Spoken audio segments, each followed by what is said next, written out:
Those of you who got an invite, welcome to Nerd Prom. No matter where in the world you are, we're all Nerds International. With the hyphen.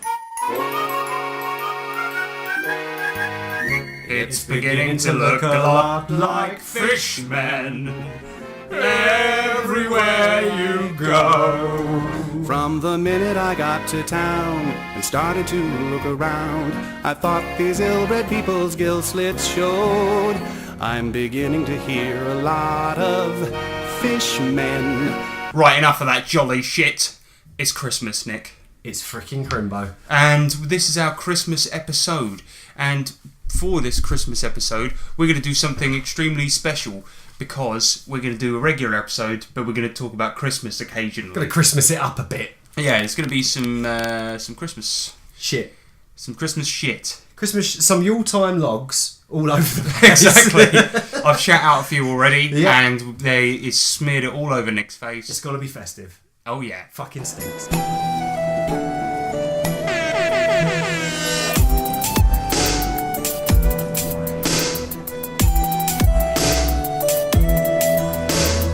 Coming at you live from a Gremlins Grundle, it's me, Nick Lamley Lamslice. And me, Harrison Hunt, aka Lehman Kessler.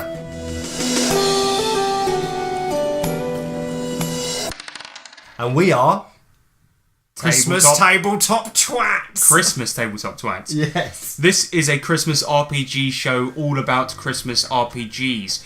Wrapped up in a parcel with lovely wrapping paper. Exactly, and we've got so much shit to give to you today. And what I mean is items, not shit, but good stuff. Great stuff. Great stuff. We've got What You've Been Slaying, where we talk about what we've been playing. We've got the main subject, which is Call of Cthulhu, our favourite Christmas game. And then we got the challenges, including gifts. And we got Fireside Tales, Electro Letters, including Christmas Memories. And we are then going to do an outro, because that's the done thing. And a Christmas message. And a Christmas message. Which I've just thrown on you. Thank you. We'll do it on the fly. Well, I hope we remember to do that, because I'm not writing any more notes. My note taking's once done. the pencil's been put on the side, it's done. That's the end of the pencil. I might try and squeeze it in. Oi! Yeah? What you Christmas slaying? So this is What You've Been Slaying, where we talk about what we've been playing. It's a clever pun. And this week I have been playing Shadowrun. Shadow bloody bun. Shadowrun. It was sent in by Gary McCallum to us, and as a result we played a bit of it. And I played a campaign of my own devising of it a couple of days ago. For a change? No, well, that's what I always do. But yeah, basically what it was I copied a little bit off of the Shadowrun Returns video game, and the party had to investigate their friend's death, and their friend said had a dead man's trigger, which meant that a message would be played on a device after his death. Oh, cool. And he was a journalist and conspiracy theorist, and he said that there's a lot of people after him, and so it could have been any one of very, very many people that would have killed him. And the party have to find out who killed him, and then ring a number, and they'll get the location of a very, very large sum of new yen that's being held in escrow somewhere. Cool. So that's what they had to do. New yen, eh? Oh yeah, it's new. It's better than the old yen. It's coming. It's new, fresher, worth more for the kids. For the kids, that new yen. Yeah. So then, basically, what happened was that the party. I was using the quick start rules and the characters from the beginner's box. So you grabbed the beginner's box. I did. Nice. And I'm not going to talk about it that much because it's quite a disappointing box. Okay, we'll leave that there then. I was pretty happy with the character sheets that came in there, and I used those characters. And what happened is the party were investigating this, what the journalist had seen in his dying hours. Mm-hmm. And what it was that it was found that somebody caused a massive electric shock to go through his brain via the implants in his head. Wow. And that he was investigating a new drink that had come into town with a mysterious origin called Sprint. And it was basically a soft drink, and they found CCTV footage of him buying Sprint from a club and looking at the bottle, then not drinking any and putting it down. So then they went to the not the manufacturer, but a supplier that is doing few under the counter deals of Sprint. Dodgy dealing. And they went there, and the guy immediately tried to Leggett, the manager of this wholesalers. Right, okay. And they chased him through this like escape hatch that he had. They got out on the other side, seen him getting into his car, and I was going to have this epic car chase. But what ended up happening is one of them shot the tyre at the exact same time, another one shot the engine, and it started on fire. And then Sean's character Sledge threw a knife into the back of his head through the back window of his car. This guy got utterly obliterated. Then the car blew up, and his leg fell down, and they searched the trouser pocket and found a card for a corporation called As Technology in there. So that's as far as they got so far. So less of a chase, more of a just instant killing. Execution style. Like it. Yeah, and the game got massively derailed for quite some time because they were hungry and couldn't be bothered to drive to the other side of town to go to the cheap restaurant. Lazy bloody characters. So they went to the expensive restaurant, and while they were there, they saw an opportunity to rob everyone that was there and kill someone. This guy came up to their table, right? There was no Shadowrunners allowed in this restaurant, but they managed to convince their way in and keep all their cyberware on, metal limbs and shit like that. And this rich guy comes up to the table and he's like, you know what, I goddamn hate Shadowrunners. You walk around carrying guns. It's not right. And then he instantly pulled a gun on them. Like, he's obviously a big hypocrite, this guy. Yeah. And they shot the fuck out of him, and then Peter's character, Coy Dog, fried him with a lightning bolt. Coy Dog, like it. Yeah, and I just said it smells of bacon in there. Then the police turned up, and they were fucking all over the place. And then they ran away, and because of the amount of firearms and grenades that were used in that fight, a police tank had been called, and the tank goes up to Coy Dog, and he instantly, very quickly used his physical mask magic so he could look like something else. Oh, sweet. And he started to look like a policeman, and he convinced the tank to He's go going to away. say tank then. Nope, just another tank. Don't worry. That would have been a good idea. Hey, I'm just a tank. Don't worry about me. Sup, tank? Anyway, he convinced the people of the tank to fuck off. Okay. And, Did? Yeah. Sweet. But that was just a bit like how the game got derailed for a very, very long time. But it was absolutely hilarious. I did record the game, and I'm planning to put some of it online for people to listen to.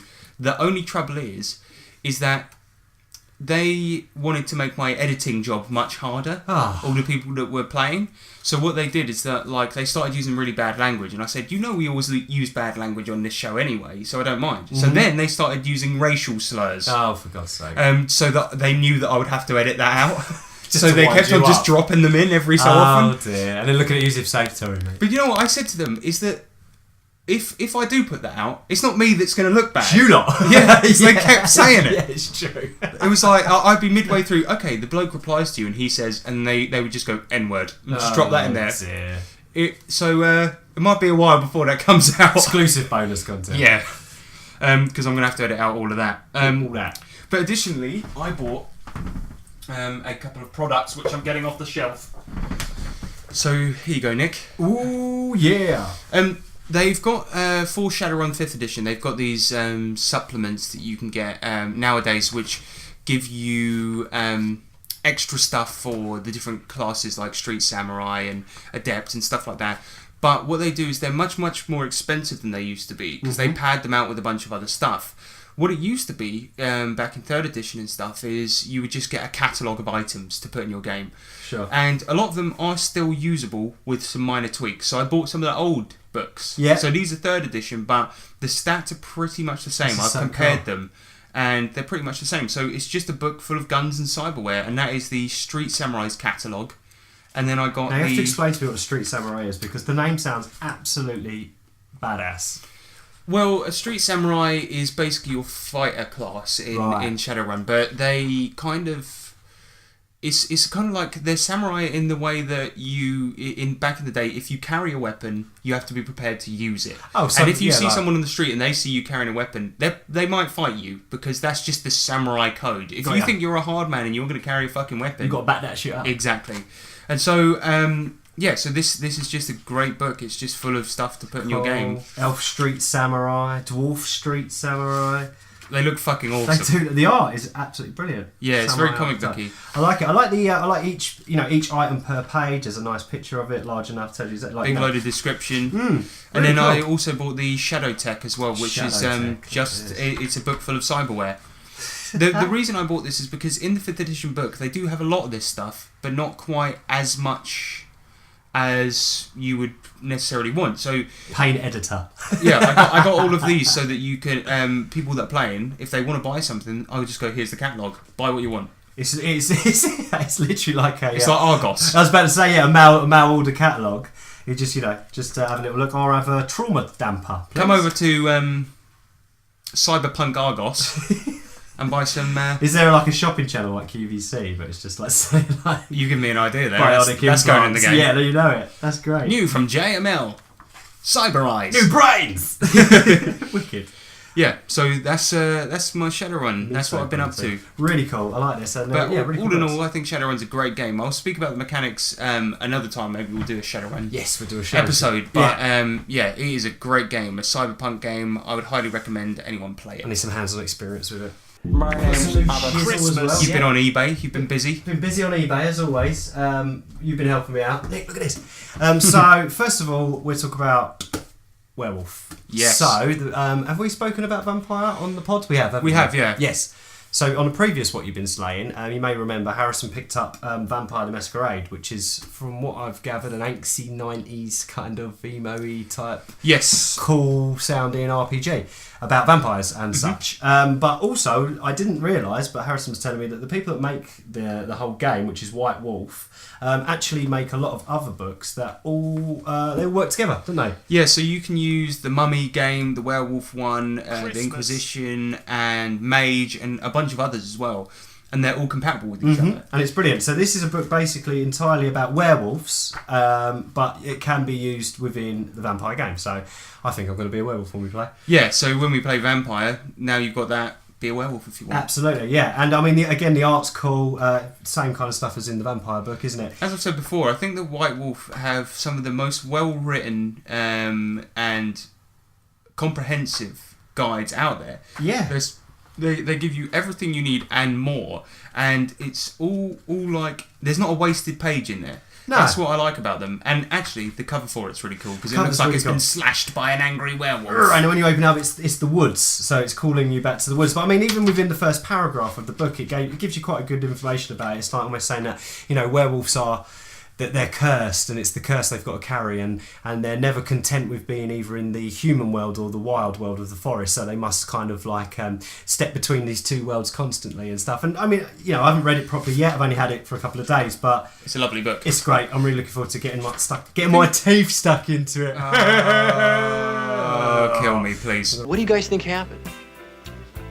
One of the players Robbie played with got carried away and killed him. Well, that's kind of far out. Mazes and Monsters is a far-out game. Swords, poison, spells, battles, maiming, killing. Hey, it's all imagination. Is it? I'll be talking to you. And you bought another weird product. And I did get another book. I got a relic, an absolute relic. Now, I can't believe the condition of this. This looks It's amazing. brand spanking new. It came in a plastic bag as well, free bag. It's actually the original, from what I can gather, the original Savage Worlds book. Before Hardback. Pinnacle picked it up. No, it's got Pinnacle in it. Oh. I think this is the first one. 2003. So this was 2003, from what I can gather. But it's a hardback Savage Worlds guide. It's the art in it's really, really cool. I don't mean to be Captain Dick Cheeseburger, Yes. but it's a bit nicer than the current one, isn't it? The art's really, really good. Yeah, I do really like the art in it. Artwork's better, bigger size, It's a fits bigger with all size your book. other RPG books. Yeah, it's cool. I mean, obviously, a lot of the rules have probably changed now, but I thought, grab it for £5 off eBay. I thought I'd grab a bit of history. Yeah, it's nice because you can have a read of that, and there might be some rules that worked better back in the day. Yeah. Things like that. It's why games like Hackmaster and things like that are still popular because some of those rules are actually pretty cool. Exactly. And you never So, know, it might actually be pretty decent. Should make an But interesting. nonetheless, for a £5, for a £5, you can't really go can't wrong. argue Grabbed a with bit of that. history for a £5, and I mean the condition of it looks brand new, doesn't it? I mean, incredible. So there you go. So I'll put some pictures of. I'm sure all the Savage Worlds nerds know about this book already, but for me, new to the system, it's pretty cool. And yeah, I'm glad I picked it up for such a reasonable price. A little bit jealous. Sorry, mate. But the last thing I want to talk about is actually Christmas related because Ho ho ho. No, there's no hose. Oh. But I played a Christmas game of Cthulhu last night run by my brother, and it was absolutely brilliant. And it was based on the film Jingle All the Way. Haha, yes. What a film. Hello? Hello, mate. You're live on the BBC. Oh dear. I guess I got to do my favourite Christmas moment. Yeah. No. What I wanted you to do was just describe the campaign you did last night, because it was amazing. And I just want you to tell the good listeners of this podcast the concept behind it, because only you can do it justice. It was such a good campaign. I based it off Jingle All the Way, the Arnold Schwarzenegger and Sinbad movie, and their mission was to.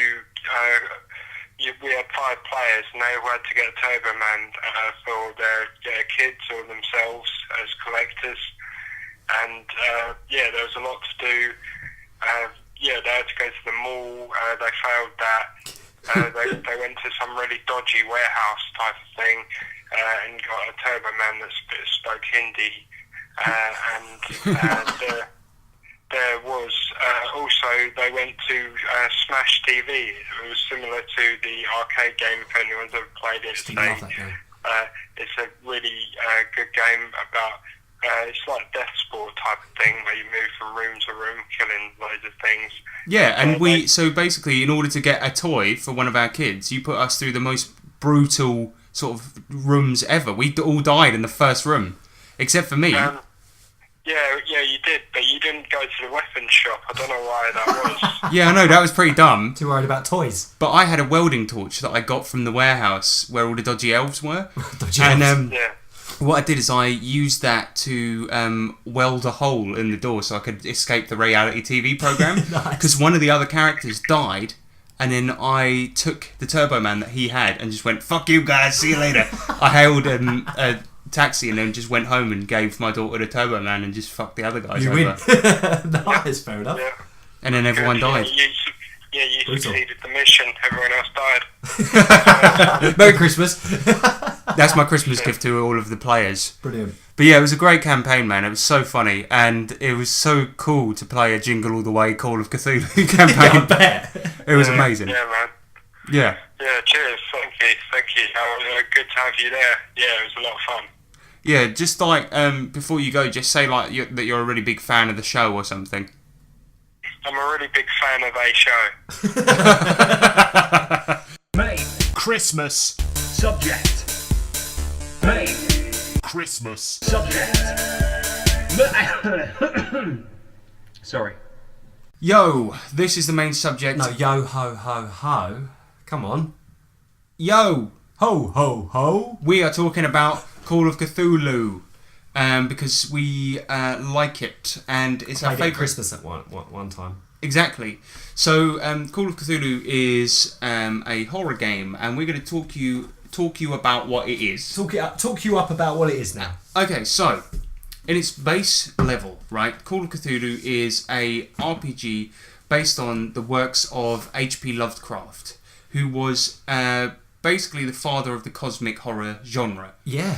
And he wrote these amazing books that were unbelievably original for their time. He banged out loads of work in such a short amount of time, didn't he? And he was paid by the word, so I think that was something to do with it. Ah.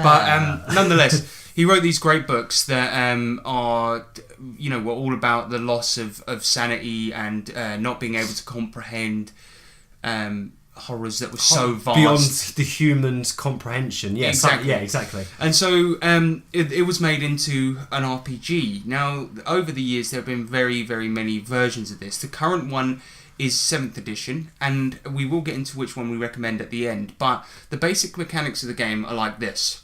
Every character has their attributes, such as strength, dexterity, size, appearance, things like that.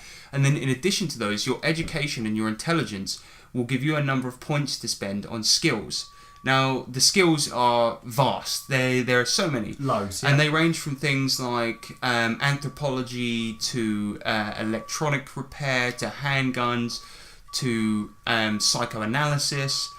Loads of skills. And you get those points and you spend them on your skills. And that's essentially how you make a Call of Cthulhu character. Mm-hmm. And how you then use that is the skills are percentages. Yeah. So what you do then is you roll percentage dice. So you have 2d10s. One determines the first digit, one determines the second digit. Absolutely. You roll those, and if you roll under the score you've got on your sheet, it's basically a success. Now there are things such as crit fails and mega successes, but essentially if you roll under, you succeed. If you roll over, you do not. Nice and simple. Yeah, the mechanics are really, really simple because the game is geared very much towards investigation. Yeah, definitely, and it's a game of attrition rather than collecting loot and progressing your character. It's a completely different kind of idea, which is what I really like about it. It's not so much how far can you progress in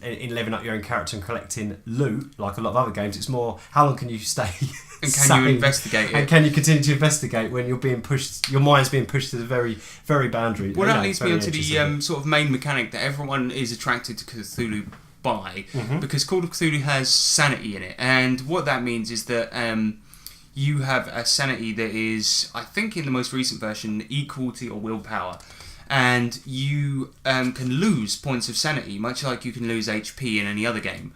And what happens is if you see something that you find difficult to deal with, you roll sanity. And same as everything else, you have to roll under your score. That could be anything, couldn't it? That could be your own players torturing someone to get some information. To seeing a dead dog on the street. Seeing a dead dog on the street. Anything. Yeah, anything that could... Yeah, anything disturbing. Exactly, yeah. And so what happens is if you roll under that, you succeed and you'll lose a little bit of sanity. If you roll over it, you fail and you lose a lot of sanity. And then... when that means every time you lose sanity, it becomes harder and harder to keep your grip on it because it becomes harder to roll under it. And every time you lose sanity, the DM will usually roll from a table. If it's bad enough, they'll roll from a table. So you've got permanent and temporary insanity effects. You might get a new phobia. You might go into some sort of mania, something like that.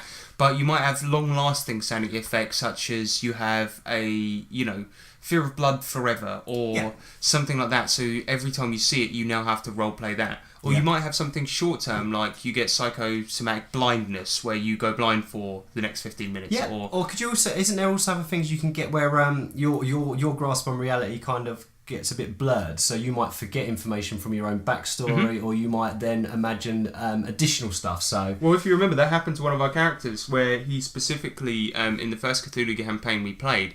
He rolled up a character that had ties to the mafia. Oh, Rockford Magnum. Yeah, and the reason he did that is because he wanted to have people that he could call on, these contacts, and then he forgot it because he went insane. That's right, he had no memory of being part of the mafia. So that one big thing he had for his character, and it got snubbed out really quick, which was great though. But so you get like these, you have long-term sanity effects or short-term, and the short-term ones are much easier to deal with, but they might fuck you up. For instance, if you're in combat or you're doing something time sensitive, you might go onto the floor and start screaming. Something or like run away in a mad panic or something. Yeah, we've had that before. Yeah, we've had that.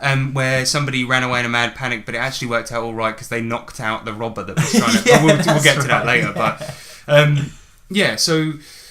what happens is that often these investigations they will revolve around sort of paranormal stuff and Cthulhu monsters, which are typically beings from other planes of existence or the cosmos or something like that. Outer space or lots of things, isn't it? Yeah. And there's this great ecosystem of monsters in the game as well. But often the campaigns will revolve around that and trying to see them. And in this game, unlike a lot of others, if you're fighting the monsters, you are doing it wrong. Yeah. Even vampires in this game, vampires aren't even... They're nothing like you would think a vampire. I don't even think they're shaped like people. Oh, really? If I recall correctly.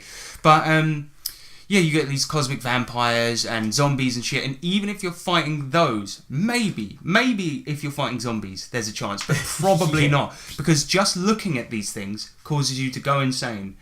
And that's kind of it. You have to kind of investigate and be careful not to go insane. It's also very much a meat grinder because you can die very easily as well. Mm-hmm. People always talk about how you should have spare character sheets ready in Call of Cthulhu because you can die bloody fast. You have very low hit points and the guns and things do a lot of damage. Well, look at you guys when you was playing not too long ago as well, when you were trying to not drown. And in last night's game with the Turbo Man game, we kind of had... 5 players die. I only didn't die because I screwed the entire party over and got the fuck out of there. But the thing is, like, yeah, it's a very, very, very brutal game all about investigation and sanity. So it is so much fun. From a role-playing perspective, mechanically it's easy to pick up, and I would recommend it for a beginner game as well.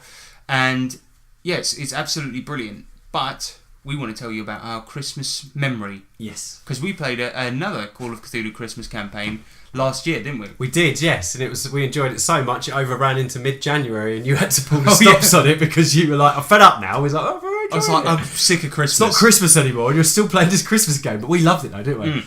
So the central conceit of this game that I did was that Scrooge was actually the nicest fucking guy on the planet. Yes, that's right. He turned nice, and he was going to be visited by 3 ghosts from his past.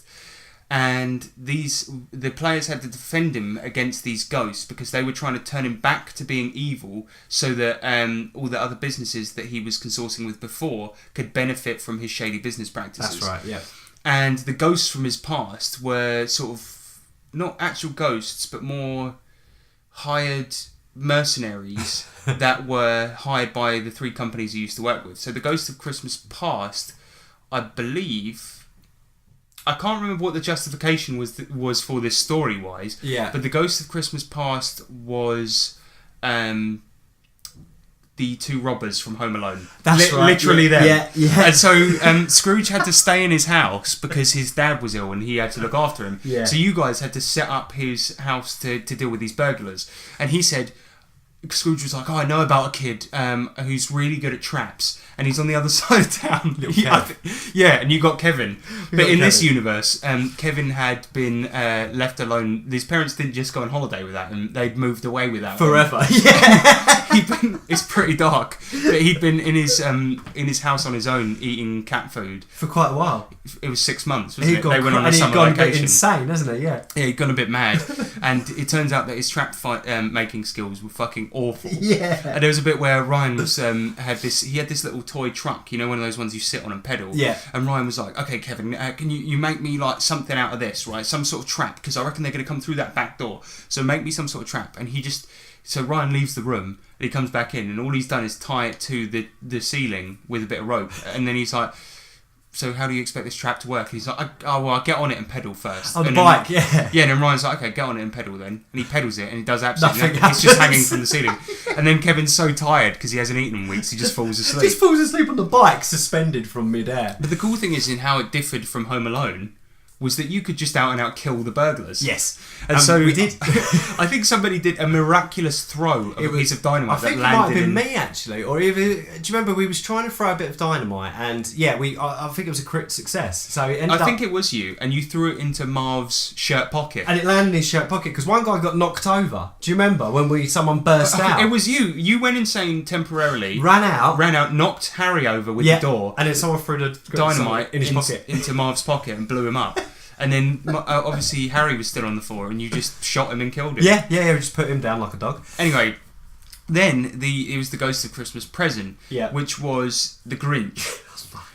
But what happened was, right, is this guy, you basically saw this smoke grenade come into Scrooge's house, and what it did is that it caused insanity effects on all of you and caused you to hallucinate and think that you saw a green man. It was a bit like the Scarecrow from Batman, the new movies, where he was causing them to have these specific hallucinations. So you thought you saw a bloke run into the house, come out to the darkness, jump out of a giant present and start stealing things. Yeah. But actually it was just a bloke using loads of really high-powered gas-based LSD. Yeah.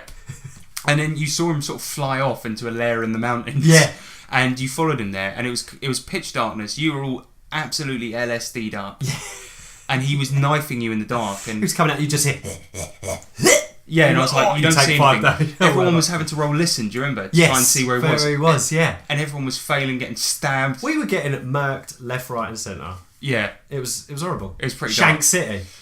I think that's where it ended. That's where it ended, because it then was mid-January. Yeah. And so, in the end, I was going to have believe it or not, the Ghost of the Christmas Future Yeah. was going to literally be Turbo Man. Not Arnold Schwarzenegger in the Turbo Man suit, literally Turbo Man. So it's going to be this guy that had made a Turbo Man suit. I can't remember the story justification. It was a bit tighter than it sounds. yeah. But yeah, he was going to come back and blah blah blah. You didn't even get that far. You didn't get that far. No, but what a game! And it was, even though it was Christmas themed, it was still deadly and pretty scary, to be honest with you. So it shows that even with Cthulhu, the Cthulhu engine, you can turn something that's quite festive and make it really dark and put a nice spin on it. Yeah, and it's. I think that everyone thinks that all Cthulhu games have to be serious, and they don't really. I mean, a lot of dark comedy in Cthulhu really keeps the game ticking along. I think. Well, we were just laughing about a kid who's been left on his own for 6 months. You know what I mean? Yeah, it's true. But the thing is, it's like it was so much fun because it was a silly conceit, but I actually made the encounters quite brutal. And it was supposed to be, out, a bit of fun for Christmas, and it was a good laugh. But it ended up being actually quite a fun campaign. And the proof's in the pudding. We played it into mid-January and didn't want it to stop. Yeah, so yeah. It was actually a lot more than a Christmas one-shot like it was intended.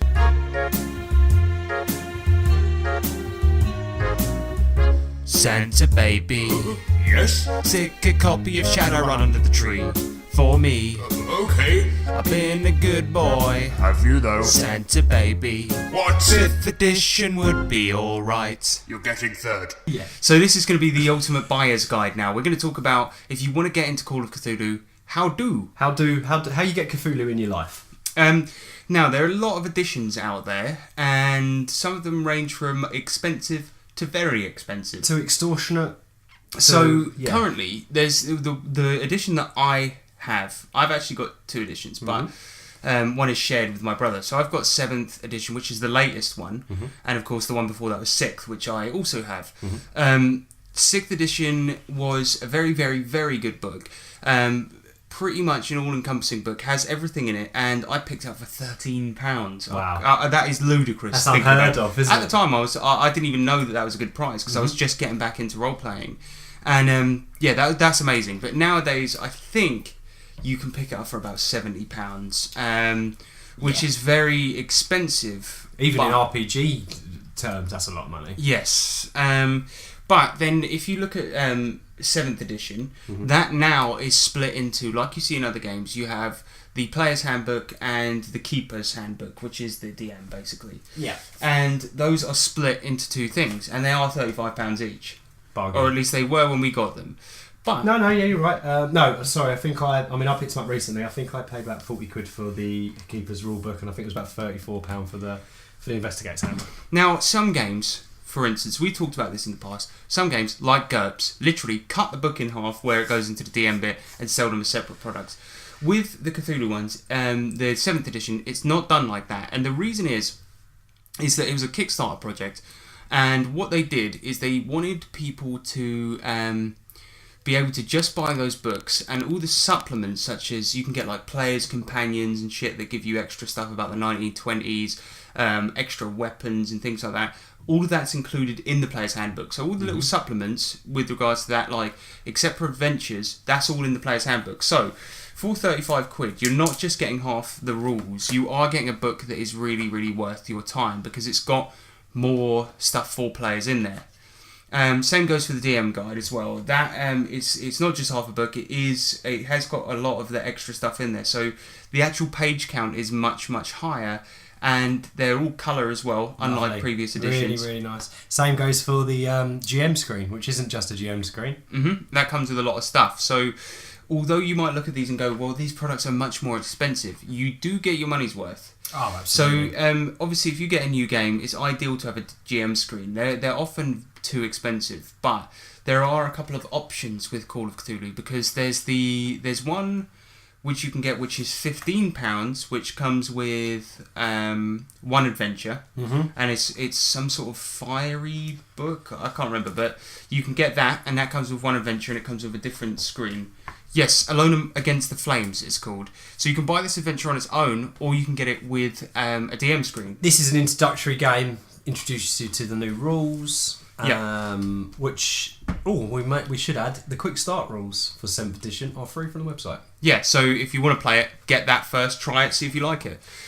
You will. But Yeah. the other DM screen is I'm looking at my thing. It's just called Call of Cthulhu Keeper's Screen. And that comes with 2 adventures. It comes with Mist Dews and Blackwater Creek. That's right. Which are great adventures. And then it comes with all the really high quality glossy maps for those adventures. Which are also in both Player's Handbook and Keeper's Book. Yes. Which so is really nice. That retails at about £25. Yes, and you do get a lot for it. It's not just a screen; you get a lot of stuff with it. And considering that the D&D screens, I think, can cost £20 just alone. Just for a the Shadow one's £15 again on its own. But yeah, you can get that £25, and you get 2 adventures. Really, really nice book with it. So I suppose you could say you could get the Quick Start rules for free. You could get the GM screen and run a game. You could really quite easily. You'd have enough to keep you going because that also includes, some a couple of monsters. It includes a couple of NPCs to fight and stuff, which you can rejig and make into a couple of adventures. So and that's done really nicely. They've all got character sheets. There's pre-gens that come in there as well, so you can get them straight out of there with fully filled out character sheet within the books. You can just photocopy it, pass it out. They do all the work for you. Yeah. And the Quick Start rules also have a short adventure in them too. Even better. So I guess the ultimate recommendation would be to buy that and play it. But if not buy it, sorry, get it for free and play it. Yeah. But if going on, okay, so there are many different editions, as we've said, and obviously what a lot of people want to know when they're getting into a new system is which one's the best. Because if you look at the history of D&D, the versions are wildly different. Yeah. Although a lot of the content is the same, the actual rules, the way it's played, and the way things work is so different. Well, D&D 3rd edition's a war game. Yeah. Well, no, 4th. 4th edition, sorry, is a war game, yeah. Yeah, so basically, with Cthulhu, the editions aren't like other games. It's not like they released it as a new edition because they wanted to do a reimagining of the go a different direction. What they wanted to do is just bring the book out again. So they did a new edition with a couple of minor changes, added a few new things in there, and so they all essentially play the same with some minor differences. For example, I know the way that your skill points that you get to spend on all your skills is calculated. In 6th edition, it is your, I believe, intelligence times 10 plus education times 20. In 5th edition, it's just education times 20. As far as I can recall, it's something like that. It's kind of a minor change that doesn't affect the game that much. They're not huge changes, are they? No, that's right. It's more just that the new editions are new prints of the same rules with some minor tweaks. And they got, and even then, I think in the new book, it's got conversion rules anyway. The best edition has to be 7th, but if you can't afford that and can't find it, 6th is absolutely fine and almost as good. The only thing that they changed is like very minor stuff. They changed the way melee combat works and stuff like that, but it's not game changing stuff. No, really. Am I right in thinking that 7th edition had brought in pushed rolls, which is quite exciting? Yeah, pushed rolls now they have they put in rules so that people don't just go, okay, I'll try again. Yeah. Okay, I'll try again. So they put in rules for that. A lot of games are doing that now, and Call of Cthulhu 7th did do that. So there's some bonus dice. Ultimately, it is the best version, and it is the current one, but the other ones are great. So if you see one of those going for a bargain, play it. Because I've played 5th, 6th, and 7th, and they all play relatively the same. It's just that 7th is a bit nicer book.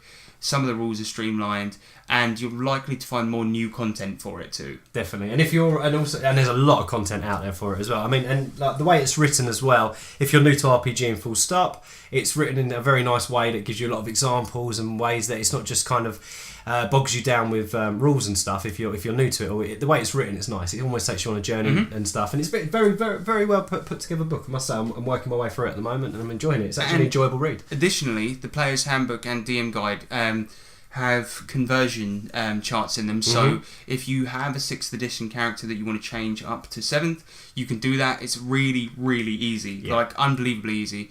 And they streamlined the way that your attributes work now, so you can change those over to 7th edition. Yep. And additionally, you in the DM guide, you've got rules for converting old monsters. So even if you buy 7th edition and you see the 6th edition module you want to play, grab it and you can convert it, and easily. it takes seconds. Yep. It really, really does. So yeah, that's the ultimate buying guide for Cthulhu. And there's shed loads out there, old Cthulhu stuff. I mean, if you just go onto eBay and have a little look, I was sending some stuff over to you. There is mountains of stuff Madness. out there, mountains of madness out there, which is a great story. Do read it. And Cthulhu Adventure that actually you can't find. For Well, even in money. even in the Investigator's Handbook this time, they've actually written the entire. It's got the entire horror. Is it a horror? No, the Dunwich Horror. The whole story's been put in there as well, which is quite cool. good. So if you want a bit of get a feel for H.P. Lovecraft's writings and stuff, if you've never looked at any of it before, then yeah, there's a story already in there, and it's one of the best ones. I love that one. Dunwich Horror, very cool. So yeah, check out Cthulhu. You will Please absolutely do. love it. Yeah. And get on that, and just tell us if you want any advice or anything like that. This is probably the game out of all of them. It's what I cut my teeth on, personally. Yeah, and we know it the most. I've played it more than any other RPG. It's my first ever game. It's my first ever RPG experience, and I can honestly say that, after session 1 of the first time I'd ever played, I was a bit nervous, meeting new people for the first time, bar Ryan. The whole premise of what RPGing was a little bit foreign or a bit alien to me at the time, and I sat down and within 20 minutes got a good handle on it. And I'll tell you what, it's exciting, it's fun, it's a cracker. It's one of my favourite systems. It's brilliant. I can't praise it enough. It's a great game, and it's very versatile as well. Yes. So don't think you only need to play horror. You can play do a lot of stuff with it. So go check out Cthulhu. You will absolutely love it. You will love Call of Cthulhu. Yes. Good bike. Good bike. Welcome to the Chamber of Challenges. Chamber of Challenges. The Chamber of Challenges. Chamber of Challenges.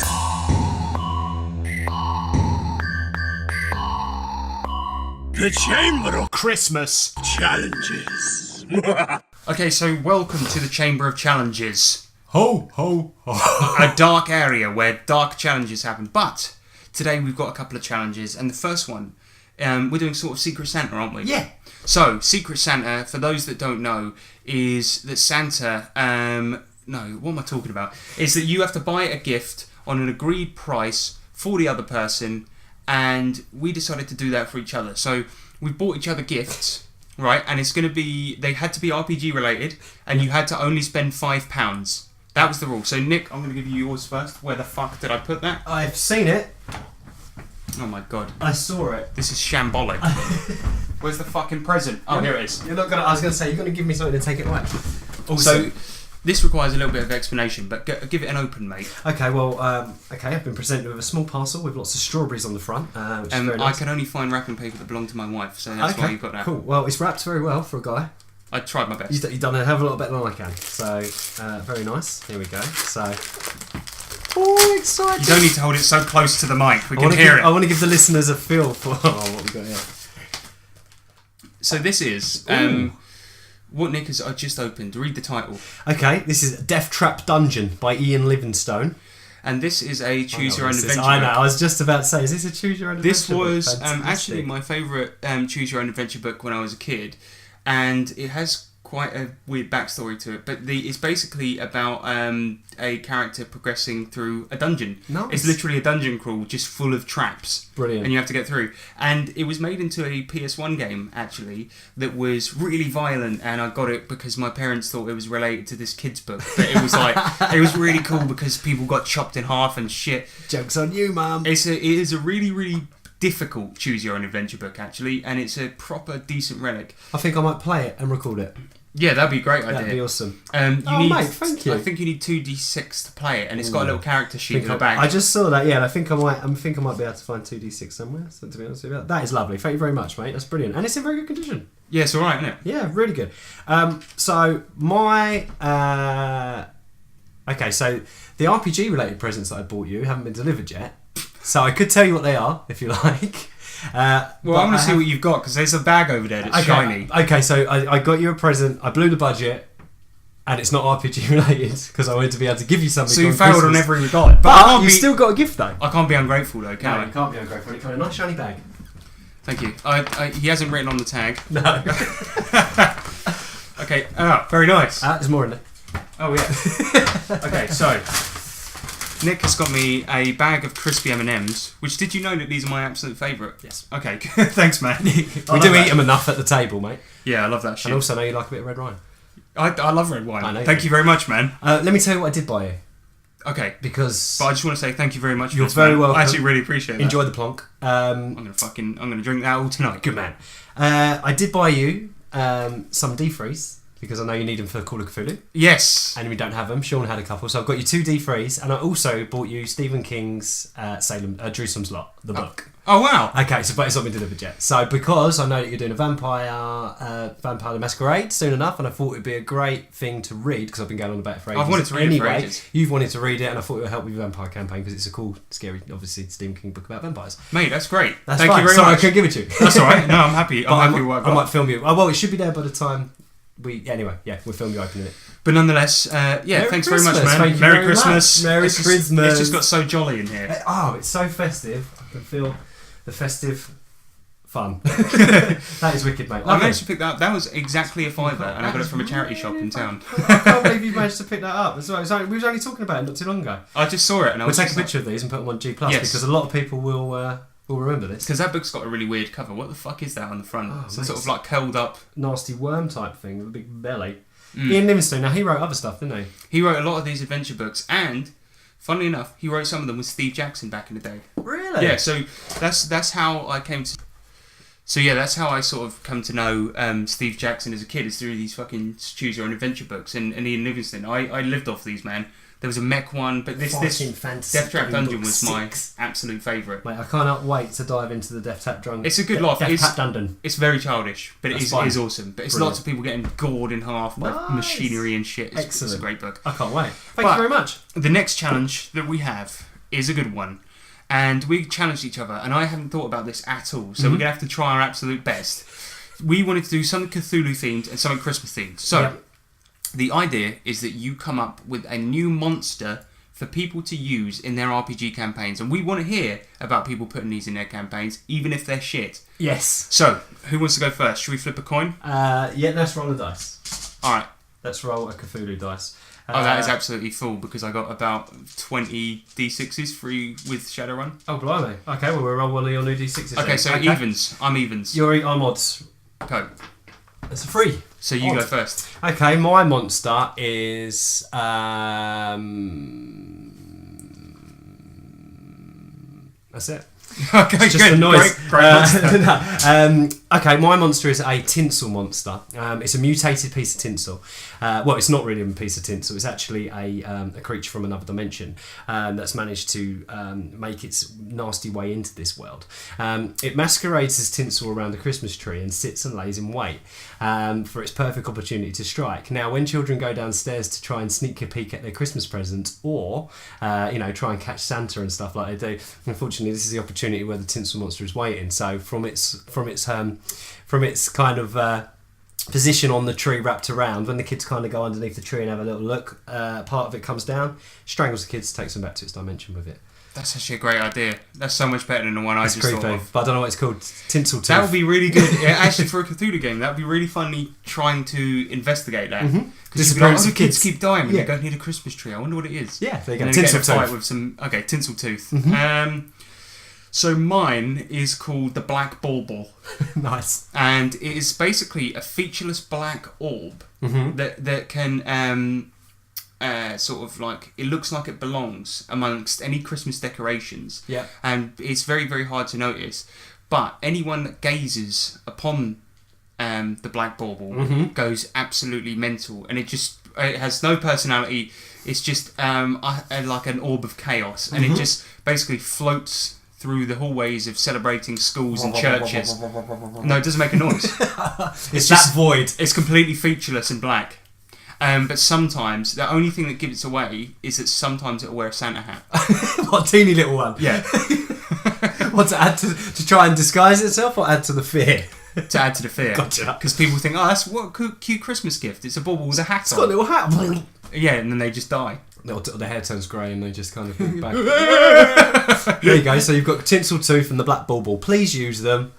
Yeah, or if you wanted to do a kind of AVP type thing, you could do Tinsel Tooth versus the Black Bauble, where the two are fighting and the investigators have to get involved. That'd be damn cool. What, fighting over a Christmas tree? Do you know what? I actually think those are pretty cool. Yeah, I like them. Let's write them down. Yeah. Okay. All right. Copyright. Copyright. Yeah. Actually, don't use that. No, you're not allowed. No, please do. Hey everybody, come gather around the fireside. I got a story to tell you about a time when I beat 2 goblins and 3 basilisks all by myself. That's right, I did it with my own 2 hands. And my trusty 6-shooter, of course. But that's not the point. Point is, I beat him. I won. Fireside Christmas Tales. This is Fireside Tales, where we talk about our RPG stories from our RPGs stories. Experience stories. Exactly. Christmas. So I want to tell a Call of Cthulhu story because that's what we're doing today, That's what right? we do, yeah. And we're both telling a story from the same campaign, so I'll give you a little bit of background. But basically, this campaign was very, very loosely based on Half-Life 2. So they got transported into the future and were in this oppressive dystopian type. Yeah, where it? some aliens had taken over the Earth and were draining its resources, including water, plants, everything. So while they were there, the Combine in this universe, because it's somewhat different to Half-Life 2, had this arena, and for entertainment they would get people out of their ghettos that they were forcibly made to stay in, and they would put them into this arena, right? And I wanted to have this sort of situation where it's an impossible choice for the characters, where it was this thing where they just go, holy fuck, like, what do I do? And it just said that basically what happened was they got into the arena and it said, now we're going to put your opponent into the arena. And what happened is a truck backed into the arena, it tilted up, it was like a dump truck, it tilted up, and out of it came just about 100 women and children. That's it. And they said, fight them or we will kill you. End of story. Oh my god, yeah. And the players, I was like, what I wanted was this impossible choice where they go, but we don't want to kill them, but we don't want to die because we have to save the universe. And so I thought, that's what it was going to be. But instead, what the players did is they instantly shot into action. They went, right, I'm going to run up to the truck. And I was like, it's going pretty fast, mate. You're going to have to do really well. I think James, he was really good at rifles, so he immediately sort of a crack shot. Wasn't he hunkered down and took aim and fired a shot, and he managed to shoot the driver in the head. And there was one other guy in the car, so just in case he was going to try and drive the car, he Maya, one of the other characters, ran up, did a miracle fucking roll on her dex, and stabbed the other guy in the head. Then they took the truck, all piled in it, with the women and children in the back to save them, rammed through the fucking gates of the arena, spun the car round, and then Ryan stalled it. And then all of a sudden, all the Combines started running towards them, firing their guns. They were fucking shooting at them. But miraculously, once again, they didn't manage to shoot the wheels. So then Ryan, he jammed on the accelerator, and I said, right, roll drive, to see if you can kick it up a gear just quick enough so you can get some real good speed. He does that, he boshes it into gear, drives through the security checkpoint, killing like 5 Combine on the way out. All the meanwhile, James is in the back of the truck firing his rifle, popping shots off off the front. And then they escaped, right? And as they were escaping, this helicopter beast thing that they had in Half-Life 2 started chasing them. Like a big worm helicopter type thing, isn't it? And James was firing at it with his rifle from the back of the truck. In the meantime, Maya was sitting in the passenger seat and wanted to be useful, so she had electronics repair, and there was a restrictor on the van because it was a dump truck. And she got in there, unfucked all the wires and made it, de-restricted it while it was still driving, and then they blasted through the desert like they were going like 200 fucking miles an hour or some shit. And while Hubert was on the back, took down the helicopter, and they got away. And when they got away, they realised it was the week where you were away. So I said to them, at this point, just before they got taken into the arena, I said, okay, this week, Roland says that he just wants to relax and read a book. It was his only day off for ages, and he wanted to read a book. So he sat there, and they got out, they did this miraculous escape. They were away, and they were like, fuck, we've left Roland behind. He's still at home reading Marley and Me. So they'd done this amazing escape, and then they were like, we're going to have to go back in, aren't we? They back get me. I was getting cursed and stuff, and I was like, what's going on? I'm out working, is that? In the end, though, they came up with a better plan, and they waited till he was on his work placement the next morning, knew the route of the truck, and then rammed it off the road, basically. Perfect, so it was alright, but they thought they were going to have to go back in. It was a pretty cool story how I gave them this impossible choice, and in the end they did something so wildly different. They took the third option, which just broke out, table, which I wasn't expecting for at least another couple of weeks. That's the beauty of RPG. Awesome. Well, my Fireside Tale is from the same... It takes place shortly after mine. Not long after yours, and so they've... so the party had taken said vehicle into the desert, and I think it was they got away from the original threat, and and then I think later on they then had I think another one of these kind of... The van that they knocked off the road that had you in it, they took that too. That's so they right. had 2 vehicles. 2 vehicles, yeah. And I think as they continued to escape, I think another one of these kind of chopper things caught them, didn't they, in the air, and started following after them. Anyway, we had a gravity gun, if I remember rightly. Which is another item from Half-Life 2. Yeah, one of the best items ever. And we had this kind of insane wrestler with us, NPC, called Backy the Grappler. And he was pretty cool until he went crazy, didn't he? What happened? He had this like red mist about him, didn't That's he? it. When he got into a fight, he would fight anything. see red, yeah. and he would just kill until he was satisfied. And it doesn't matter if it was friend or foe. He would just come out swinging. So I think he got the old red mist came up and he started just lashing out and whatnot. So we decided that we'd fire him as a projectile. Using the gravity gun into the ship, and he would just unleash unholy hell on it as he kind of landed. So that's what we did. We fired a human being out of this so funny. gravity gun. He was flying through the air with his arms outstretched, going, "Oh!" Like he was loving it. Yeah, he was well up for it. And so he landed, and he just blew this kind of ship out of the air, and obviously he just punched it, tore it apart. Yeah, and then destroyed himself. And then it just rained down, ship parts and stuff. Ship parts. And no, they were great parts. And bits, shit parts everywhere. And so that was the first part of it. And then secondly, we was like, well, we're a bit stuck now. We're in this desert, and we're never going to get across the other side of the desert in this truck. So we had, what do we have? We had time. Well, because the truck had been badly damaged in the battle. That's right. Oh, because it had a laser go through it. I think it was undrivable, wasn't it? So we basically had 3 wrecked vehicles. You had a lot of time. And a lot of time.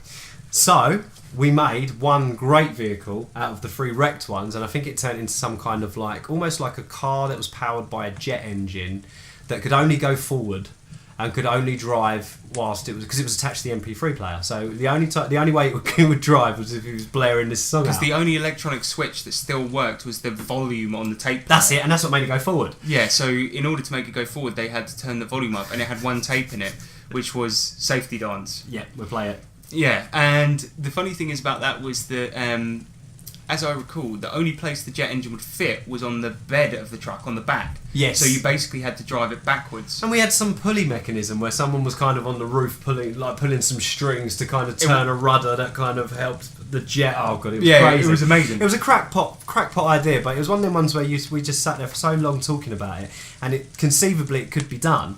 And you as a GM was like, well, I can't really argue with that. Yeah, because it was every tiny detail. It wasn't like, oh, I want to make this. Just going to make a rocket. Yeah. No, it was more like we removed stuff. Yeah, you were like, okay, we're going to use a welding torch to get this off, but we're going to make sure not to sever this part, and then we want to link it up to some electronic mechanisms. Weird fuel so then system. It was even like people were using their electronic skill to look at which bits were still intact and devise a best plan. Then once they looked at it all, then they came up with a plan that was like, okay, we can link this to this and this and this. Oh, it was brilliant. It was an amazing vehicle, but it went so fast because it had a jet engine on it that I remember you got past through the desert in we couldn't stop. It was like 20 seconds. Yeah. And you were like, he literally just turned the volume up and it was like, and then had to turn it off immediately, and it was still skidding through the desert. Absolutely ages. I think when it finally ended, I think we were kind of like hanging precariously off a cliff edge where it just slowed down. Yeah, you got to the coast. Oh, it was brilliant. But yeah, so it was just one of those ones where I think we spent like half a session. Not much happening other than making this kind of crazy vehicle, but we nailed it. So worth it. And it worked, and it was so worth it. Yeah, and the song was so irritating, but I loved it. It was brilliant. And that's my Fireside Tale. Very nice. Very nice. In the future, you will be able to send a letter from anywhere on the planet. This is the future. This is the Christmas. Electro Letter. So this is Electro Letters, where we read your mail. What? We doing it like a robot again? Yes. Robot time. Pending. Beep. Read Message it. 1. I don't know if you will know what a letter is, listeners. But I sure do. So here we go. Well, no, actually, our first letter is actually it's from Pete Malloy. He's been in touch. Whoa. Pete Malloy's alive. So for those that don't know, last week we did a call to a local curry restaurant trying to search for Pete Malloy, try and find him. The hunt for Pete Malloy, because he'd gone missing. So this is good news. This is very good news. He's so alive. we've got proof of life. We've had a raven in from Pete Malloy. Good. And I'll read it out. So. Okay, he says, "Thanks for helping me escape your local curry house. That phone call really helped, as the following day it was raided by immigration and they found me in the cellar with a few local dead cats. Plenty of Zubuntu curries have left me a little less anally retentive. I'm now known as Slack Malloy. That's a good name. Right, we're going to call him that now. Interesting moose fact of the week. I really want to make that a new regular Slack item. Malloy. Slack Malloy's moose facts. We should turn Slack Malloy into like a Roman correspondent. All about moose. All about mooses. The flap of skin that hangs beneath the moose throat is called a bell. Still not made yet. We are still on a Savage Worlds campaign. The players are currently searching for a one-armed pink goblin. Any sightings, please to Slack Malloy. Yours, Slack. Slack Malloy there. Slack Malloy there. Nice. I'm glad you're alive, Slack. Yeah, it's good to have Slack back. Slack's back, Jack. Yeah. I'm glad Slack didn't get attacked when he was in the curry house. With his Subuntus. He's back, Slack. Slap back, clap. Alright, good. Merry Christmas, Slack back, Jack. Merry Christmas. Yes. Yes. Have a good one, Slack. Thank you very much, and keep your rescue letters coming in. And next we have so our next electro letter is in from a good friend of the show, good personal friend of ours, Jeanette Gerard. Great person. Jeanette. Yes. Of Gerard. Hello, Jeanette. Hello. So here we go. Hey you guys, question for your next podcast. What is the maximum legal minus to charisma a GM can impose on the player who was supposed to bring the booze to the game and forgot? I mean, for the entire session, of course. Ooh. Fuck me, man. Jeanette was bitter before about that guy that gave her a write-up about her sheet. And now he's not turning up with alcohol. If it was the same guy, I bet she's definitely killed him. She must have done. He's dead. If he was the same guy that did both of those things, he is dead. He's so dead. But I do like the fact that you can penalise someone in-game for fucking up out of game. Yeah, I think there's a better, more subtle way to do it than say that you've lost charisma. But unless you want them to know, you know, look into the whites of my eyes. I have taken your charisma. What will you do now?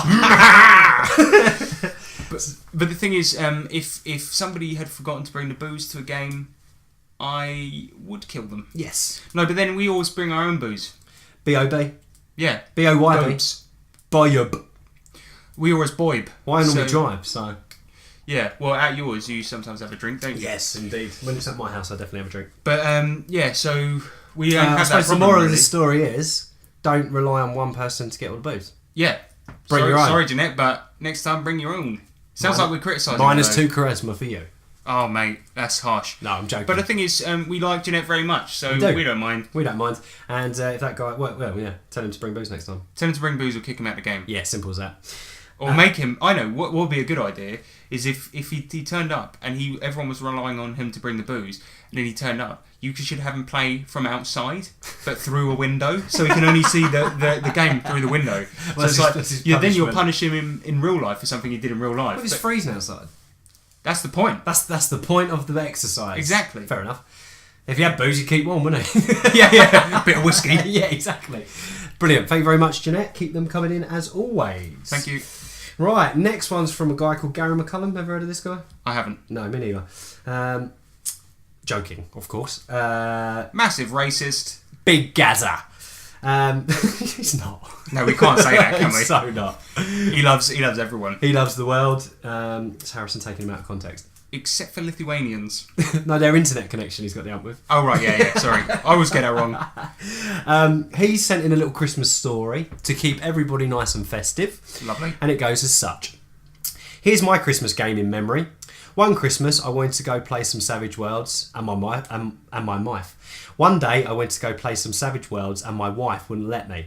We got divorced and I gamed happily ever after. Okay, so the moral of that story is don't let your wife get in the way. Don't have wives. Don't have wives. No, we've got wives. I'd love to have a gaming wife. Actually, maybe not, because I've heard about the Killer DM story, so yeah, maybe not. Because imagine if you had an argument with your missus and then you were playing D&D with them. Ooh, that could get nasty. I'll tell you what's very, very funny, actually. Have you ever been onto Reddit and gone onto the horror RPG stories? I have. I've seen a couple, yeah. I've read a few of them.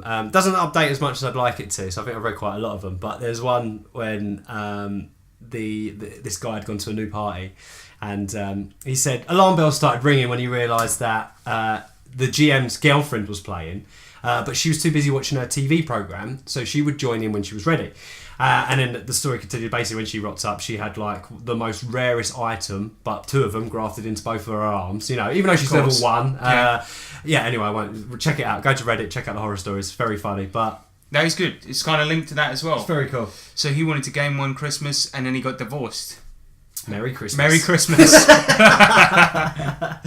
Okay. Next one. This is pretty exciting, Harrison. We've got a new listener. Oh, good. Yes. Finally got one. We've got a confirmed one.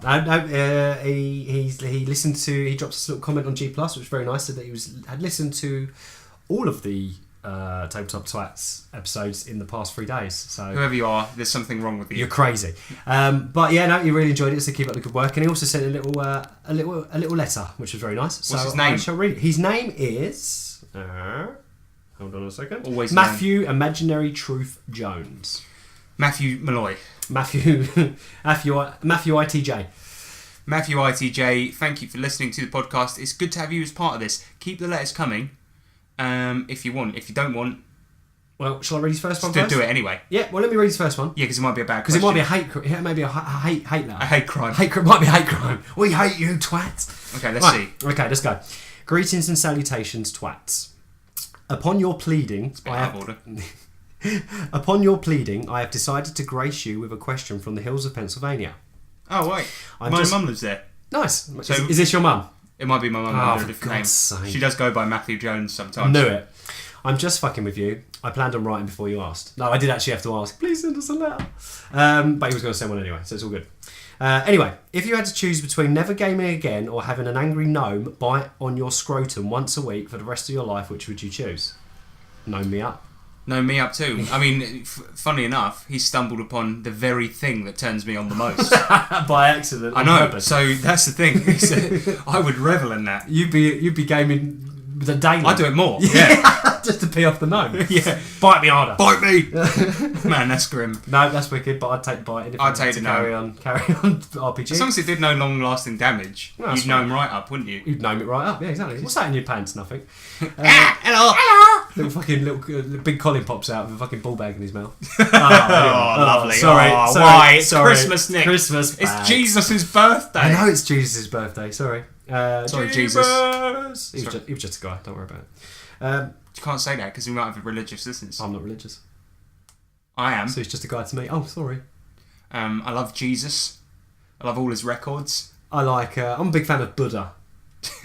Buddha's good. Really like what Buddha's doing these days. Really like his stuff. With his dubstep. Not as good as the earlier stuff, but he's Baby Buddha, yeah, that was cool. Baby Finding Buddha his feet Jr. when he... Should we finish his question? Yes, sorry. Okay, so that's the first one. Right. Also, I'm sorry I didn't start listening until the jingle contest and the drawing contest were over, as I would love to have participated. Well, that's a shame, but a little exclusive sneak preview. More competitions coming. Yeah. Because we want to do more competitions. We want to give more shit away. I'm having to clear out of my house. I've got some old chairs that need shifting. Yeah, I've got a bookshelf that needs to go. Actually, we could use this podcast to advertise that. If you want to buy a bookshelf, is it what kind of bookshelf is it? Wooden one. Yeah, what would be like? What sort of wood is it? Pass. Don't know.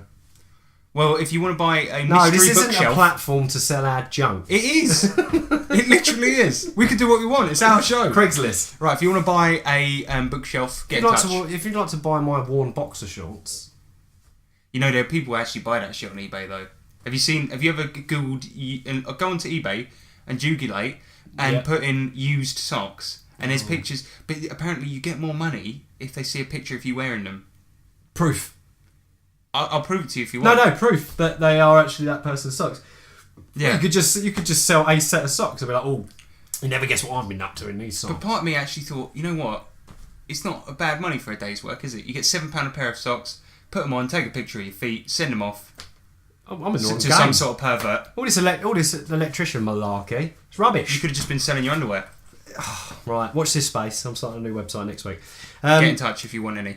Yeah, email me and I'll send you some pants. I know in America they'll be like trousers. That's what they call trousers, isn't it? Pants. Yeah. Anyway, sorry. So more questions. Sorry, more competitions coming. And one final question. In a battle between Robot B9 and Johnny 5, who would win? I don't know who either of those people are. Johnny 5 is from Short Circuit. Johnny 5 Alive. No, you don't remember that film from and B9, Robot B9. We've talked about this before. I never watch films. We're going to upset loads of people now by not knowing what Robot B9 is. I think Robot B9 would win because it sounds... His name makes him sound benign, and so he's the underdog. Right, okay. Well, Johnny Five can read shit really fast. He's pretty cool. He's got cool eyes. I think Johnny Five will win. Anyway.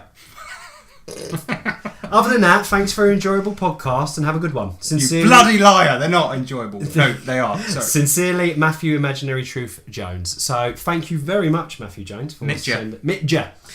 Absolutely brilliant, and welcome to the Wild House. It'll be lonely this Christmas without you to roll. Talking about dice. Lonely this Christmas, so lonely and cold. Motherfucking Christmas. Motherfucking Christmas. It's Christmas, bitch. Motherfucking Christmas. Christmas, bitch. Are there any more questions? Yes, we have one more story from Mr. Eric Lemery. Eric Lemery. Let's do some French now. That's racist. No, that's racist. That's like doing a black guy accent. No, I just wanted to say, hola, Eric. Hola. That's the wrong language. Fucking the right language. No, it's... He's one of those Spanish Canadians. Bonjour, Eric. Yeah, that's Je right. m'appelle Harrison. Harrison. Je n'ai pas de règle. What's that? It means I have no ruler, I think. Regla? I think so. Ah. Un bic? Yes, please. You want a pencil? Yes, please. Or is it a pen? I know, I think a rubber's gum. Un gomme. Yeah. Anyway, I digress. Le boulangerie. Bon Marché? That's a supermarket. Yes, please. Okay. Right, let's go on with a question. Eric says, when I was in my late teens, for a couple of years, our gaming group, brothers, cousins and buddies, would rent a cabin in the boonies. Ooh. Get high and game all fucking weekend. Nobody wanted to take a shit in the outhouse or look down at turds, so we coloured the snow yellow all over. One year, some skiers passed by and we all hid in the cabin because we were ashamed.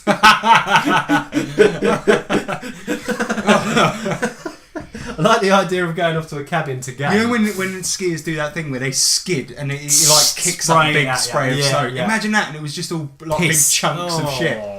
Oh dear. Oh god. Thanks for that, Eric. Very Christmassy. So more Yuletime logs and yellow snow. That's amazing. And that's all the electro letters for this time. What an amazing lot of electro letters. Yeah, I think we talked a bit too much bollocks for once. For a change. Yeah. Sorry, everyone. Sorry, everyone. Ho, ho, ho. There you go. Christmas. That's a Christmas gift. A big old load of bullshit. big old parcel of BS. That's a real Christmas log. Okay, moving on. Moving swiftly on. Shubba. Big up, you bad self. Okay, so this is the section of the show where we do shout-outs to our colleagues on the Nerds International Network. But you know what? Fuck those guys. Because this week we're not gonna talk about those guys for once. They deserve a lot of credit. They really do. So go over to Nerds International Google+. Yes. But we want to talk about a shout-out we want to do is to the listeners. It's a Christmas shout back. Because we have had an amazing few months doing this podcast. We have. Had such good fun and met such nice people. We really have. Yep. The other day, my wife said to me, "You have such good luck meeting people on the internet," which is funny in two ways. First of all, because I met her on the internet, and second of all, because, I do. They are all genuinely nice people. So we want to say a big shout out to the following people: Jeanette Gerard. She sent us some sick stories at the beginning of our podcast. Yes. She gave us some great advice. She was very encouraging and still is very encouraging and is a pretty cool person that you should follow on Nerds International. Absolutely. In fact, this should be the list of people you should follow. Okay, like it. So next up is obviously going to be Gary McCallum. He's a great guy also. He has a beard. He has his very own beard. And he sent us a wonderful package full of stuff after the 3rd episode. That was when we were still even worse than we are now. Yeah. And yet he sent us a package that clearly cost him a lot of money. He put a lot of effort into getting it to us, and we had a long battle trying to get it. But we had such a laugh opening it. And I've now played Shadowrun, which he included in the box, and it was really, really good. And all the snacks that Nick's probably eaten now because they've been at his were absolutely lovely. I'm glad I got to try a small morsel of each. You got a mouthful of it. There's still sweets left, don't we? We're cracking out the nibbles. Yes. Next week when we play Pathfinder. Yes. So, additionally, we want to speak to Zach Jenkins, and the reason we want to do a shout out to him is because he's a criminal. No, he's not a criminal. He's a stand-up pillar of the society who's never been to jail ever. For murder. But he has extended through his means of communication. He's the only guy that gives us messages on Twitter, and for that we want to thank him. Yes, thanks for giving us Twitter, Zach. And he sent in a bunch of really cool questions. He wants to game with us. Yes, so we're going to sort something out. So we are going to sort that out. That is our mission for the new year. We promised to you guys that we're going to sort out a game where we can play with you, the listeners. We're opening it up. What we're doing it. Maybe we could pre-warn everybody, give them lots of notice, and then we're open up maybe some kind of group or something. See who's interested. Work out some time zones. And we can have a game next year. And we'll have a game, yeah. And that idea is thanks to Zach Jenkins, because we don't have any original ideas. No, well, we just nick everybody's and pretend they're ours. And we want to thank Jamie and Eric Lamoureux for inviting us over to Nerds International. Yes. Of course, because they are the big bosses, and we have to say they're great, even though we don't really think it.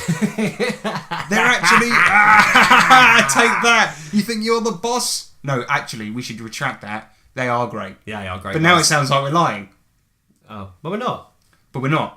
What would we have done without them? Exactly. Yeah. This podcast wouldn't have nearly the listenership that it does, and not even that, but the cool listeners that we all came to us through Nerds International. We wouldn't been so kind. I mean, like, you'd think, what are these two limey twats talking about? Yeah, and yet they've been extremely supportive, helpful, and amazing to us. Downright lovely to us. Exactly. Yeah. You guys are absolutely amazing. So thank you so much for inviting us, and thank you so much for all the help. And of course, there is Pete Malloy. He was in touch early on, and then he went missing, but now he's back. Yeah, he's back. Thank you, Pete Malloy. Thank you, Pete Malloy. Thank you, Matty Stark. Matt Stark. I know Matt's a couple of episodes behind, because he did say on Twitter the other day. Well, fuck him then. No, Matt's a great guy. He's a great guy. And he does a lot with the Star Wars stuff, and he's always pumping stuff out on G+. So he's a great guy. So thank you, and Merry Christmas to Matty Stark. And the competition winners, Stefan Dragonspawn and Manuel Sams, both awesome guys. Yep. Made should be with Stefan for Christmas, hopefully. But Stefan Dragonspawn has his own chainsaw, and Manuel is a German. So which I didn't realise until the other day that he has his own channel on YouTube. So if you speak German, I posted it on my Google Plus actually. If you speak German, go and check it out. Even if you don't, because I watched a bit of it and it's still hilarious. I was trying to guess what was going on. Wicked. And also we did have a chat with him today because he's in our current gaming group, and he did give us a little exclusive sneak preview that he might be doing some English ones later on. So sweet. Watch this space. Okay, cool. And anybody else we want to big up for the Merry Christmas?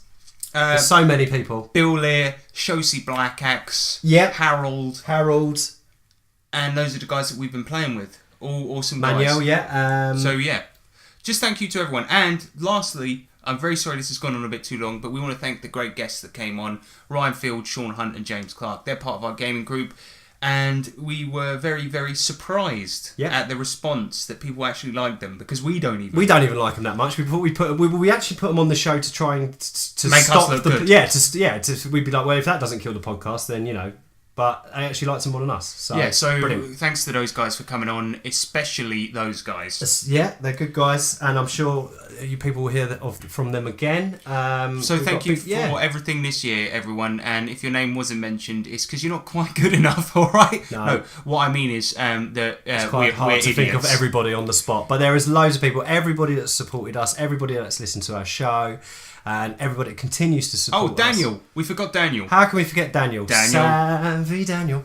Yeah, he's cool. Daniel sent us a story in about Warhammer. Daniel sent us another super long story, which we are going to do. We've got a little bit of a backlog. We've actually got 3 stories that have been sent in, which we are going to bonusify. But this has gone on too long, Nick, so let's shut up. Thank you to everyone. Thank you so much. And good night. Good night. My name is Garrett Coleman, and when I'm not I am listening to the TableTopTwats. Okay, so that was another show, Nick. I think it went particularly well. We're going to have a great time. We just wanted to mention, if you want to get in contact with us, if you've listened to this show and you think, those guys, they sound like they know what they're talking about, then you're mad. Yeah. But get in contact at TableTopTwats@gmail.com. Gmail.com. TableTopTwats at Google+. or on the Nerds International Network? Nerds International Network. There is so much going on. That's evolving as we speak. More shows going on all the time. It's really starting to. It's getting pretty and fucking Facebook, massive. Facebook.com/TableTopT. Yes. Tumblr. Don't know what it is. I don't know how that works. And I just want to say one thing. Is that we have set up a new thing, and we know it's near to Christmas, but we have set up a donation button. Yes, we have. But none of the websites that we're on will allow us to actually put the button on there. I made a cool little button with Gary Coleman's face on it, but I don't think anyone's going to see that. But nonetheless, we've set up donations now. There will be a link in the description of this episode to donate. The reason that we've done that for now over Patreon is because we just want people to donate if they feel like they can give any tiny amount of money, then fine. But if you don't want to, we don't care. No, we will continue making them. Yeah, whether you donate or not. Just gets recycled back into the show. Exactly. If you feel like you want to, we will recycle your money back into the show. It is not for personal use. Nope, not at all. It supports the show, and it will support... Pay for hosting, which Nick currently pays for. I pay for all the hosting, yeah, but it's fine. I'm happy to do it because I love doing this. But a little bit of support, you never know, because more competitions, things like that. But yeah, it's purely primarily, slightly for the show, more for my back pocket. No, not really. No, don't say that. Not at all. Cut that out. But basically, the underlying message is donate if you want. If you don't, we don't care. And yeah, we're not going to rely on the donations. We're going to carry on doing what we do because we absolutely love it. So good. And to close off the show, we're going to do a video next week where we're going to visit some RPG stores in England, which, believe it or not, is a fucking novelty in this country. Yeah. There's about only 3 in the whole fucking country. So. Yeah, and we're going to finish off in a pub. Lovely. So you look forward to that video or don't. Who cares? And did you want to finish on the thought-provoking? Oh, yes. So every week we give you a thought to ponder on until the next episode comes out. And this week will be no exception. Last week we asked you a question and we always give you the answer on the next show. We do. But this week's question is going to be... Christmas related. And the question is... Why do you never see snow women?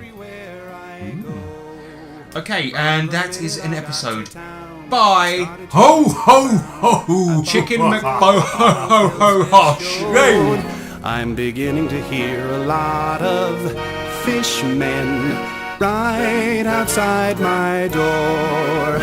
As I try to escape in fright to the moonlit Innsmouth night, I can hear some more.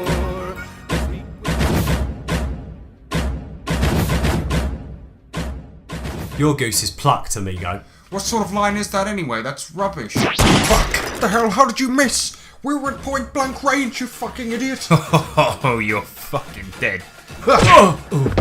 Oh, Nick, you've knocked him out. Please don't hit me. Oh!